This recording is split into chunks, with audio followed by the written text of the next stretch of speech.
ಶುಭೋದಯ. ನನ್ನ ಹೆಸರು ಖುಷಿ. ನಾನು 1ನೇ ತರಗತಿಯಲ್ಲಿ ಓದುತ್ತಿದ್ದೇನೆ.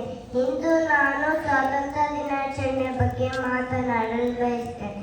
ಈ ವೇದಿಕೆ ಮೇಲೆ ಆಸನಾಗುವ ಅಧ್ಯಕ್ಷರೇ, ಅತಿಥಿಗಳೇ, ಶಿಕ್ಷಕರೇ, ಪಾಲಕರೇ ಹಾಗೂ ನನ್ನ ಸಹೋದರ ಸಹೋದರಿಯರೇ, ನಿಮಗೆಲ್ಲರಿಗೂ 79ನೆಯ ಸ್ವಾತಂತ್ರ್ಯ ದಿನಾಚರಣೆಯ ಶುಭಾಶಯಗಳು. ಮೊದಲು ನಮ್ಮ ದೇಶವನ್ನು ಬ್ರಿಟಿಷರು ಆಳುತ್ತಿದ್ದರು. ಅವರು ನಮ್ಮನ್ನು ಗುಲಾಮರಂತೆ ಕಾಣುತ್ತಿದ್ದರು. ಭಾರತ ಮಹಾನ್ ವ್ಯಕ್ತಿಗಳ ಹಲವು ವರ್ಷಗಳಿಂದ ಹೋರಾಟದ ನಂತರ ಬ್ರಿಟಿಷ್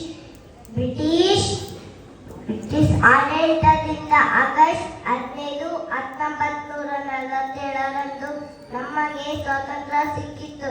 ಭಾರತದ ಸ್ವಾತಂತ್ರ್ಯ ಪಡೆದ ತಮ್ಮ ಪ್ರಾಣವನ್ನು ತ್ಯಾಗ ಮಾಡಿದ ಮಹಾನ್ ನಾಯಕರ ಎಲ್ಲ ತ್ಯಾಗಗಳನ್ನು ನೆನಪಿಸಿಕೊಳ್ಳಲು ಆಗಸ್ಟ್ 15ರಂದು ಪ್ರತಿ ವರ್ಷ ಸ್ವಾತಂತ್ರ್ಯ ದಿನಾಚರಣೆ ಆಚರಿಸ್ತೇವೆ. ನನ್ನ 2 ಮಾತುಗಳನ್ನು ಹೇಳಿ ಮುಗಿಸ್ತೇನೆ. ಜೈ ಹಿಂದ್, ಜೈ ಭಾರತ್.